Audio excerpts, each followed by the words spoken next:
All right, so I'm obsessed with finding the proper way to do a classic dish. And there's no more classic soup than Ribollita. It's got all of these humble ingredients that we're gonna elevate into a luxurious dish.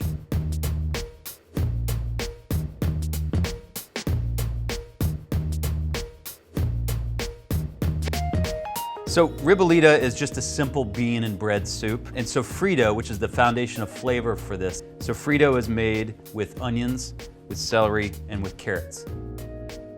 This is a mezzaluna. It's got two handles, rocks back and forth. This is the best way to make sofrito.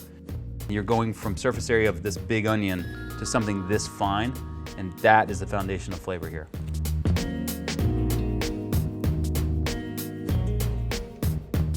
So oil is almost shivering. It's almost time to add the sofrito. And the reason why we use a full cup of this good olive oil is because we want the sofrito to really melt down into the oil and for sofrito and oil to become one. And now it's time to be very patient at the stove. We're gonna really take some time to stir and cook. You wanna make sure that none of these pieces burns or lingers too long.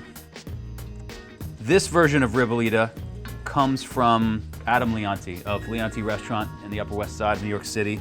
Adam was gracious enough to share this recipe that he learned in Tuscany. So we want to lightly brown it slowly.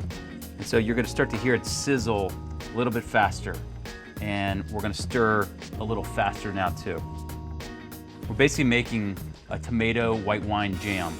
It's all going to marry with the sofrito, and this is where all the flavor is going to be.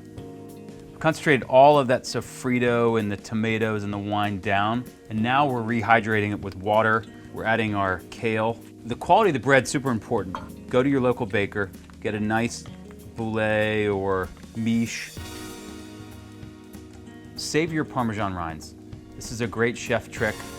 This is gonna add incredible flavor to the Ribollita. So the beans and the bread and the sofrito and the tomatoes and the wine and the water all cooked down together. And now we have something that is a glorious combination of all of these humble ingredients. This looks beautiful, it smells beautiful, we're ready to go. So I'm going with Chianti to pair with this Ribollita because it's got enough grip and backbone to pair well with Ribollita, and they're from the same region.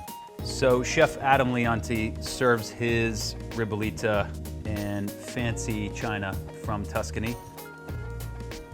You really can finish however you'd like. I add a little bit more pepper and just a drizzle of the same Tuscan olive oil that we used to start with. So this is a proper Ribollita. Humble ingredients that come together with a little time and some smart technique. It's a classic Italian dish fit for a king. Man, that is really good.